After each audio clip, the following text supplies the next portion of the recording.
Hello everyone, especially to you, Ma'am Leslie. This is our final performance in facilitating learner-centered teaching, and we are from the SED major in mathematics. By the way, my name is Claudine P. Arnae.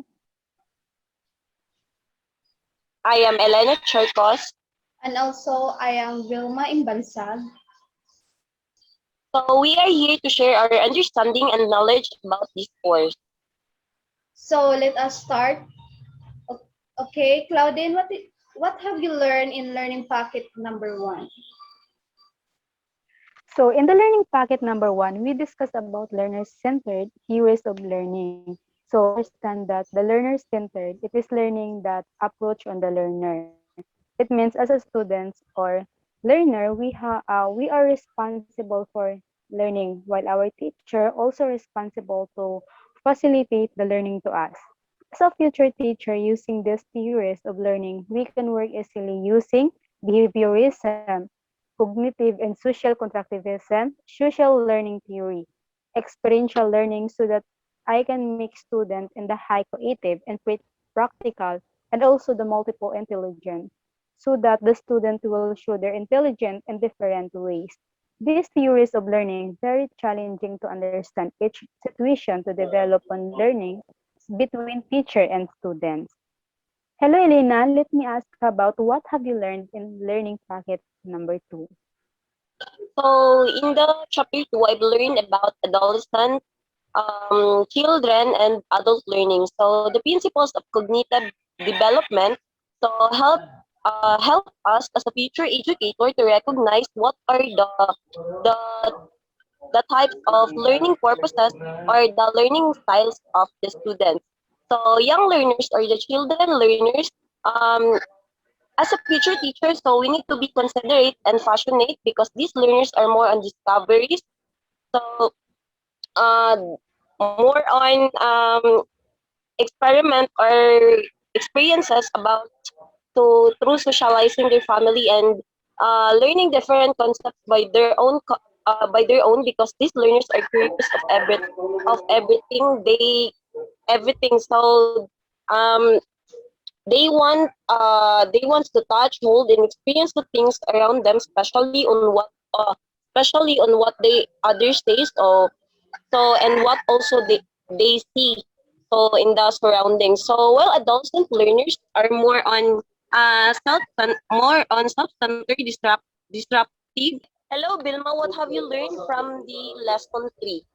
So for the lesson 3, we already done in our learning packet. So for now, I have learned in this lesson the declarative knowledge. It is kind of learning for students that may memorize principles of classroom management. For example, allow students make value judgments as declarative knowledge. And for procedural knowledge also is knowing how to do something, how to throw teach correctly, and it is hard to explain verbally. But the one important goal of education is the development of relatively large, stable, and interrelated sets of declarative knowledge. As educators, we expect students will be knowledgeable, but we should teach and guide them. So the development it is the particularly that how we learn and think in primarily a function of social cultural environment in which we are reared. And social cultural dimension learning is influenced by social interaction, interpersonal relations, and communication with others, but our learning can be enhanced when learning has opportunity to interact and to collaborate with others to instructional tasks. Oh wow! Thank you, Vilma, for sharing with us your understanding about declarative, procedural, functional, developmental, and social cultural dimensions of learning. And you, Claudine, can you share with us what have you learned in lesson 4? So in the lesson 4 about social interactions, interpersonal relations, and communication and learning process. My understanding about on social interaction, it is how do we act to people around us, especially when in other cultures, and we must know how to socialize and be active in their own culture. Just like in the classroom, the teacher should know how to socialize with their students to motivate them. And my own understanding about interpersonal relation, it is about the relationship with each person. Just like our choices as an individual, such as love, respect, discipline with our loved ones, and how we can have relationship with our family, someone, friends, and our closeness in our lives.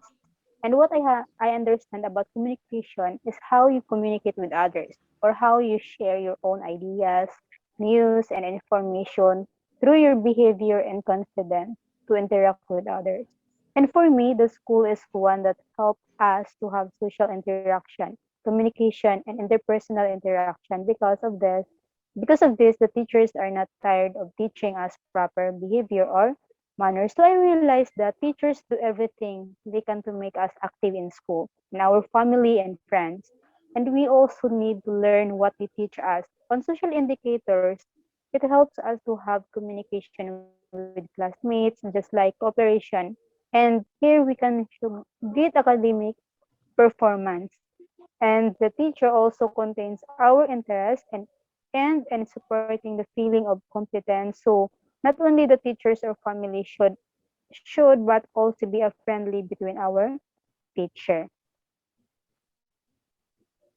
Wow, that's right. We need to have a good communication with each other. So how about you, Vilma? What have you understand about the lesson 5? From this lesson 5, research findings on influences of development, mental and social cultural dimensions of learning. Based on my understanding is that learning is influenced by social interaction, interpersonal relation, and communication with others. Learning can be enhanced when the learner has an opportunity to interact and to collaborate with others on instructional tasks. Learning settings that allow social interaction and respect for diversity encourage flexible thinking and social competence, and also family influences, positive interpersonal support and interaction, and self-motivation strategies. And the importance of research finding for teachers, students, and parents is to communication for the student of their learnings. And also the parents guide their child in study that is good way to pursue their studies of the children and the relation of the teacher in the parents and students. The lessons show me that we need to pursue our studies because our parents support us. Thank you, Vilma. And you, Elena, what have you learned during your online demo teaching in our weeks? So during our online demo teaching in week 6 as the midterm performance, I've learned that the importance in learning is the individual difference in learning, the learning in diversity, and the last one is the social influence on learning. Through video making, I was able to recognize the different form of students to be learned and what are the differences of each and every one to be learned. So individually has its specific ways of learning. Some of the learners are easily to be learned and some of it are hard, or maybe there would be boundaries on their learning strategies or development that enable them to have difficulties. Then the second one, the learning and diversity. The learners emphasize the ideal that teachers need to facilitate the learning process in diverse types of learners by recognizing and respect individual differences.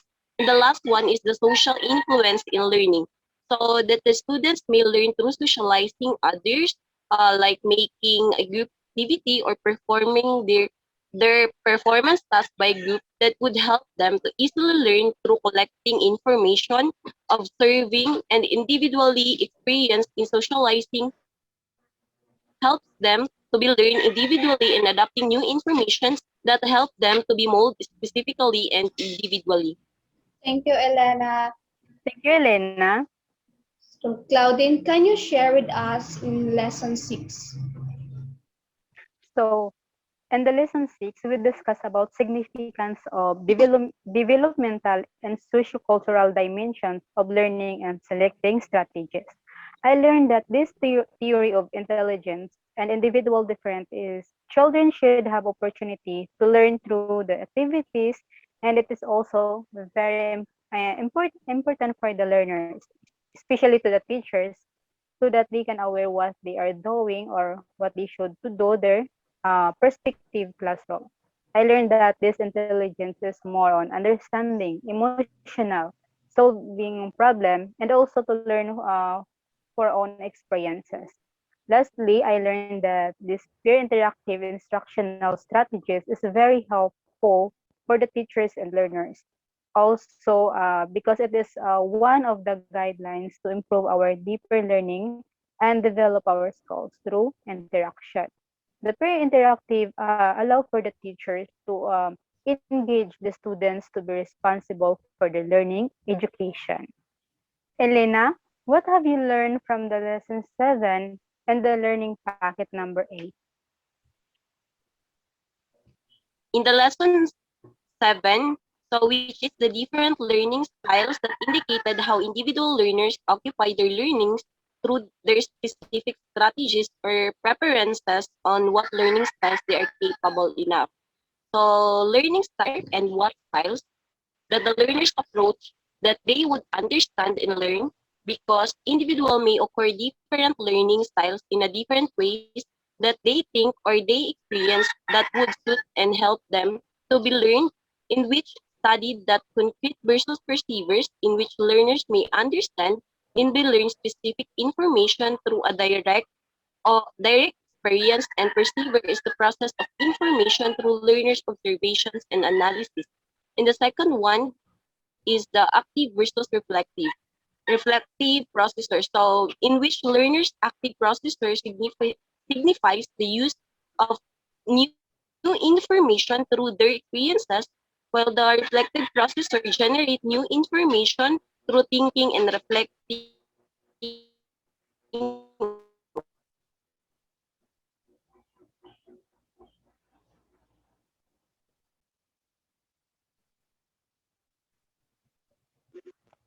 Students confront and identify learning styles so that students develop individually the help by the help and guidance of the teacher through learning.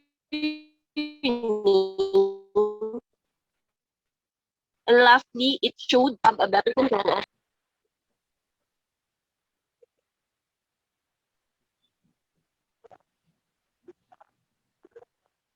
Thank you, Thank you, Elena. Elena. And now I know. Sorry.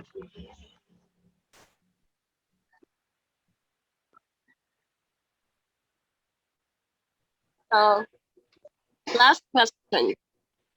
This is for you, Bansag. So what have you learned from the lesson 9 about children and the special needs? For me, for what I have learned, the lesson 9, children with special needs, is that special needs is a short form for special education needs, and it is a way to refer to students with disabilities in which their learning may be altered or delayed compared to other students. The individual who required assistance for disabilities that may be medical, mental, and psychological. And setting comes into play whenever a child's education program will normally be provided to students through an individual education plan, and child has a special education needs if they have a learning problem or disability that make it more difficult for them to learn that most children their age. They may have problems with schoolwork, communication, or behavior. Parents can get help and advice for specialist teacher and volunteer organization. And so that all children need love, encouragement, and support. And for kids, especially their parents and family with learning disabilities, such as can help ensure that they emerge with a strong sense of self-worth, confidence, and determination to keep going even when things are though as a future teacher. Give the student their social and emotional tools. They need to work through challenges that can help their learning even disability can grow stronger and more resilient. A good attitude won't solve the problem associated with learning disability, but it can give children hope and confidence that things can improve and that they will eventually succeed. Okay, guys.